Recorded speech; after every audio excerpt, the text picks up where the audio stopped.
Spectrum academy. तुमच्यातल्या किती लोकांना कॅल्क्युलेशनची भीती आहे? कॅल्क्युलेशन, मोठे कॅल्क्युलेशन आले की सहजच तुमचे हात कॅल्क्युलेटरकडे जातात.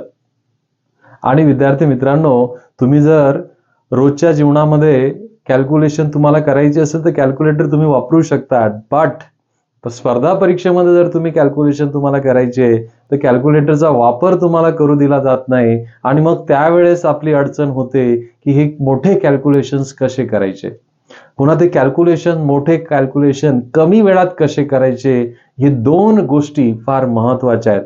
आणि त्याच्यावरचा रामबाण उपाय म्हणून वैदिक मॅथ्स याच्याकडे बघितलं जात आहे. वैदिक मॅथ्स हे असं शास्त्र, विद्यार्थी मित्रांनो, की ज्याच्या मदतीने तुम्ही कॅल्क्युलेटर पेक्षा जलद गतीने कॅल्क्युलेशन्स करू शकतात. आणि हे इतकं साधं आणि सोपं तंत्र आहे. तुम्ही जर थोडासा क्वालिटी टाइम त्याच्यावर इन्व्हेस्ट केला, प्रत्येक मेथड जर तुम्ही समजून घेतली, तर 7 वर्षापासून 70 वर्षापर्यंतच्या कोणत्याही व्यक्तीला समजेल इतकं साधं आणि सोपं हे शास्त्र आहे. आणि सर्वात चांगली गोष्ट म्हणजे विद्यार्थी मित्रांनो, हे भारतीय शास्त्र आहे, Indian way of doing calculation. आणि म्हणून त्याचा प्रचार प्रसार आपण नक्कीच केला पाहिजे. ओके, चला तर विद्यार्थी मित्रांनो, आज आपण समजून घेऊ नेमकं वैदिक मॅथ्स काय आहे, वैदिक मॅथ्सचे आपल्याला काय फायदे होतात, आणि वैदिक मॅथ्सचा वापर जर केला तर आपण किती वेगाने काम करू शकतो हे तुम्हाला रिअलाइज होईल पुढच्या 10 मिनिटांमध्ये. आणि ज्या गोष्टीचे आपल्याला बेनिफिट होतात ती गोष्ट आपण नक्की केली पाहिजे. स्पर्धा परीक्षेचा प्रत्येक उमेदवार जर वैदिक मॅथ्स जर शिकला तर तुमचा नक्की गणिताचा परफॉर्मन्स त्या ठिकाणी वाढणार आहे.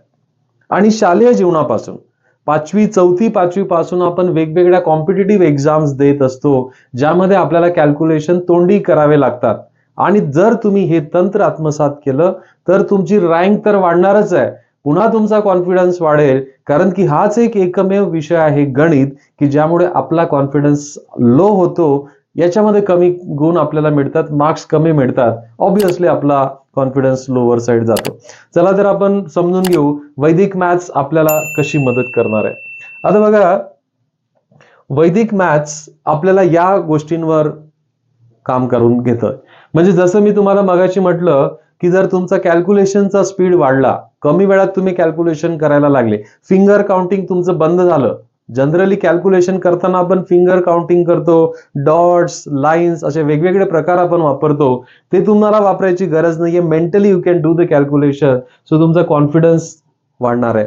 कॉन्फिडन्स वाढणार आहे, तुमच्या ग्रेड्स इम्प्रूव्ह होणार आहे. स्कूल कॉम्पिटिटिव्ह एक्झाम मध्ये तुमच्या ग्रेड्स इम्प्रूव्ह होतील.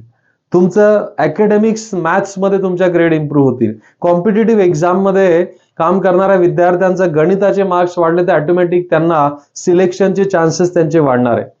आता याच्यामुळे तुमची क्रिएटिव्हिटी पण वाढते. बघा, बुद्धिमत्ता चाचणी किंवा लॉजिकल रिझनिंग असा एक टॉपिक तुम्हाला प्रत्येक कॉम्पिटिटिव्ह एक्झाम मध्ये असतो, जिथे क्रिएटिव्हिटीची गरज असते, जरा लॉजिकल थिंकिंगची गरज असते. तर वैदिक मॅथ्स तुमचं हे लॉजिकल थिंकिंग इम्प्रूव्ह करण्यासाठी त्या ठिकाणी मदत करतं. पुढचा मुद्दा बघा, this is a mental way of doing calculation. मनातल्या मनात तुम्ही कॅल्क्युलेशन करू शकतात. अशा बऱ्याच मेथड मी येणाऱ्या दिवसांमध्ये बरेच व्हिडिओज आपण वैदिक मॅथ्सवर अपलोड करणार आहे स्पेक्ट्रमच्या माध्यमातून. त्यावेळेस तुम्हाला रिअलाइज होईल की ह्या मेथड्समुळे आपल्याला मेंटली आपण कॅल्क्युलेशन करू शकतो. असे बरेच टेक्निक जगामध्ये अवेलेबल आहेत की ज्याच्याने तुम्ही फास्ट कॅल्क्युलेशन करू शकतात, पण त्यांना काही इन्स्ट्रुमेंट लागतं, काही रिक्वायरमेंट त्याला असते. परंतु विद्यार्थी मित्रांनो, हे आपलं भारतीय शास्त्र आहे की ज्याला फक्त तुमच्या बुद्धीची गरज आहे, कॉन्सन्ट्रेशनची गरज आहे. आणि ती जर तुम्ही दिली तर तुमचा स्पीड हा कॅल्क्युलेटर पेक्षा जास्त होऊ शकतो. इट इम्प्रूव्हज युअर कॉन्सन्ट्रेशन वाढवतं. आणि त्याच्यानंतर टाइम मॅनेजमेंट, जसं मी तुम्हाला म्हटलं की स्पर्धा परीक्षेमध्ये काम करत असताना आपल्याला सर्वात मोठं चॅलेंज, आव्हान काय असतं की कमी वेळामध्ये प्रश्न सॉल्व्ह करणं. बँकिंग एक्झाम झाल्या, स्टाफ सिलेक्शनची एक्झाम झाली, एमपीएससीच्या वेगवेगळ्या परीक्षा, नंतर एमपीएससीच्या माध्यमातून घेतल्या जाणाऱ्या ब आणि क गटासाठी, बी आणि सी ग्रुपसाठी, तलाठीची परीक्षा, पोलीस भरतीची परीक्षा, कॉम्पिटिटिव्ह एक्झाम्स तुम्ही जर स्कूल लेवलला गेले, MTS, NTS, NTSC exam, scholarship exam, ह्या सर्व प्रेस्टिजियस एक्झाम आहेत. त्या जीवनामध्ये म्हणजे तुम्ही स्कूल लेवलला असताना स्कॉलरशिपमध्ये चांगले गुण मिळवले तर तुम्हाला एक वेगळा रिस्पेक्ट भेटतो. करिअर शेप करताना तुम्हाला एमपीएससी, यूपीएससी, नंतर कठीण परीक्षा, कॅट, मॅट, झॅट, या MBAच्या वेगवेगळ्या एंट्रन्स एक्झाम, इंजिनिअरिंग ऍप्टिट्यूड, सर्व परीक्षांमध्ये हा फॅक्टर फार महत्वाचा असतो, टाइम मॅनेजमेंट. आणि एकमेव गोष्ट तुम्हाला त्या ठिकाणी मदत करणार आहे ती म्हणजे वैदिक मॅथ्स. सर्व प्रॉब्लेम्सवर एक सोल्युशन आहे आणि मग नक्की आपण प्रत्येकाने ते करायला पाहिजे. मग तुम्हाला जे पाहिजे असेल ते गोल तुम्ही या ठिकाणी अचीव्ह करू शकतात जर हे तंत्र जर तुम्ही आत्मसात केलं. आणि सर्वांसाठी ब्रेकिंग न्यूज ही आहे विद्यार्थी मित्रांनो, हा व्हिडिओ ऐकत असलेला प्रत्येक विद्यार्थी हे तंत्र आत्मसात करू शकतो. मग तुमच्या आतापर्यंतचा गणितामध्ये तुमची आवड काय होती ते त्याच्यासाठी महत्वाचं नाहीये, ते त्याच्यासाठी महत्वाचं नाहीये. तुम्ही जर गणित हा विषय 10वी नंतर सोडून दिला असेल आणि तुम्ही ग्रॅज्युएशन दुसऱ्या कुठल्या तरी ब्रँचमध्ये केलं असेल तरी सुद्धा तुम्हाला हे जमू शकतं, कारण ज्याला अंकांची ओळख आहे तो वैदिक मॅथ करू शकतो. वैदिक मॅथचा उपयोग तुम्हाला कुठं कुठं होणार आहे बघा.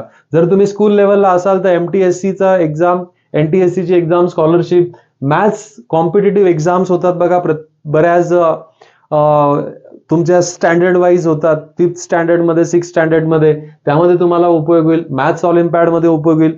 पुढे जर तुम्ही करिअर शेपिंग मध्ये गेले तर तुमचा MPSC आहे, UPSCच्या माध्यमातून सर्व परीक्षा ज्या होतात त्याच्यामध्ये याचा उपयोग होणार आहे. नंतर मी मगाशी सांगितलं कॅट म्हणजे MBA एंट्रन्स एक्झाम जे आहेत, MBA एंट्रन्स एक्झामसाठी याचा उपयोग होणार आहे. That is cat, mat.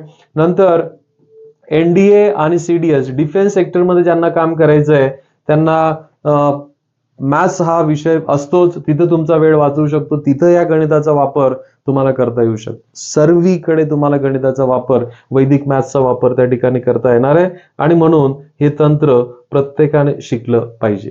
आता बघा, वैदिक मॅथ्स मध्ये हे 16 सूत्र आहेत विद्यार्थी मित्रांनो. हे सर्व 16 सूत्रांची नावं संस्कृत लँग्वेज मध्ये. आपल्याला माहिती आहे सर्व mother of all languages is Sanskrit. आणि जसे याचं नाव सुचवतंय वैदिक मॅथ्स, तर त्याप्रमाणे हे सर्व नावं ही संस्कृतमध्ये आहेत. हे जर 16 सूत्र जर तुम्ही आत्मसात केले तर तुम्ही ह्युमन कॅल्क्युलेटर बनतात. आता ह्युमन कॅल्क्युलेटर असं आपलं स्वतःला म्हणणं हे चुकीचं आहे, पण कॅल्क्युलेटर पेक्षा जलद गतीने तुम्ही तिथे कॅल्क्युलेशन करायला लागतात. तर किती सुंदर होईल विद्यार्थी मित्रांनो की आपण कॅल्क्युलेटर पेक्षा जलद गतीने जर कॅल्क्युलेशन करायला लागले तर तुम्हाला पाहिजे ती परीक्षा तुम्ही पास होऊ शकतात. या प्रत्येक सूत्राच्या आधारे कसे आपण गुणाकार, multiplication, division, subtraction, addition, squaring, cubing, square root, cube root या सर्व गोष्टी at a finger tip within 30 seconds, 30 सेकंदाच्या आत आपण कसं करू शकतो ते आपण बघणार आहे. प्रत्येक सूत्राचं ऍप्लिकेशन आपल्याला त्या ठिकाणी करता येतं. आणि या बाबतीमध्ये so say no to calculator, म्हणजे वैदिक मॅथ्सचे हे 16 जर सूत्र आणि 13 त्याचे अजून पुन्हा सब सूत्र आहेत, तर हे 29 सूत्रास जर तुम्ही अभ्यास करून घेतले आणि ते तुम्हाला स्पेक्ट्रम अकॅडमीच्या माध्यमातून तुम्हाला प्रोव्हाइड केले जाणार आहे. याच्यावर आपण एक कोर्स ऑफलाईन आणि ऑनलाईन दोघं स्वरूपात आपण सुरू करतोय. तर तुम्ही नक्की तुम्हाला खाली स्क्रोल होणाऱ्या नंबर्सवर कॉन्टॅक्ट करा आणि वैदिक मॅथ्स हा ऑफलाईन आणि ऑनलाईन कोर्सच्या बाबतीमध्ये माहिती तुम्ही घ्या. रिस्पेक्टिव्ह सेंटर्समध्ये तुम्हाला या संदर्भात तुम्हाला वैदिक मॅथ्सच्या कोर्सच्या बाबतीमध्ये माहिती मिळेल. पूर्ण महाराष्ट्रभरात मध्ये स्पेक्ट्रम अकॅडमी काम करत असते आणि शालेय जीवनापासून ते ग्रॅज्युएट, पोस्ट ग्रॅज्युएट लेवल पर्यंत वेगवेगळ्या परीक्षांसाठी मार्गदर्शन स्पेक्ट्रम अकॅडमीच्या माध्यमातून केलं जातं. आणि त्याचाच एक भाग म्हणून विद्यार्थ्यांना जी अडचण येते calculation with calculator, you are comfortable. तुम्हाला कॅल्क्युलेटर दिला आणि कॅल्क्युलेशन करायला लावलं, तुम्ही आनंदाने करतात. पण तुमच्याकडून कॅल्क्युलेटर घेऊन घेतलं आणि कॅल्क्युलेशन करायला लावलं तर ते पण शक्य होऊ शकतं. वैदिक मॅथ्सच्या माध्यमातून आपल्याला ते शक्य करता येणार आहे विद्यार्थी मित्रांनो. तर आणि कोणतीही गोष्ट असं बघा, हरिवंशराय बच्चन यांनी असं म्हटलंय बघा, कुछ किए बिना ही जय जयकार नहीं होती, कोशिश करने वालों की कभी हार नहीं होती माय डिअर फ्रेंड्स. सो तुम्हाला वैदिक मॅथ्स शिकायचंय, लर्निंग प्रोसेस करावी लागेल. त्याच्यानंतर तुम्हाला काय करावं लागेल, प्रॅक्टिस करावी लागेल. आणि जर तुम्हाला ते कायमस्वरूपी लक्षात ठेवायचं असेल तर तुम्हाला त्याची रिव्हिजन करावी लागेल. कारण डॉक्टर APJ अब्दुल कलाम नेहमी म्हणायचे, तुम्हाला व्हिजन पाहिजे असेल तर रिव्हिजन करावी लागेल. तर हा त्रिसूत्री कार्यक्रम आपल्याला कंटिन्युअसली करावा लागेल जेणेकरून तुम्ही एक्सपर्ट व्हाल. सो वैदिक मॅथ्स हे आपलं शास्त्र आहे, भारतीयांचं शास्त्र आहे आणि तो एक अभिमान आपण ठेवून हे जर आपण सर्व मिळून जर आपण हे शिकलो तर एक जबरदस्त परफॉर्मन्स मध्ये आपली इम्प्रूव्हमेंट होऊ शकते, कॉन्फिडन्स आपला वाढू शकतो आणि अल्टिमेटली ज्या गोष्टीची आपल्याला भीती आहे ती भीती पूर्णपणे आपली जाऊ शकते. तर अशा पद्धतीने विद्यार्थी मित्रांनो, वैदिक मॅथ्सवर नवनवीन व्हिडिओज स्पेक्ट्रमच्या माध्यमातून युट्यूबवर अपलोड केले जाणार आहेत. त्याच्या संदर्भात बॅच देखील सुरू होणार आहे, मगाशीच सांगितलं. तर युट्यूबवर वैदिक मॅथ्सच्या संदर्भात असे अनेक व्हिडिओ बघण्यासाठी यूट्यूब चॅनलला लाईक करा, सबस्क्राईब करा आणि जास्तीत जास्त विद्यार्थ्यांपर्यंत शेअर करा. Because sharing is caring my dear friends. And don't forget to press bell icon so that you will get a notification for all these videos. Thank you very much for watching. Bye bye. Happy learning.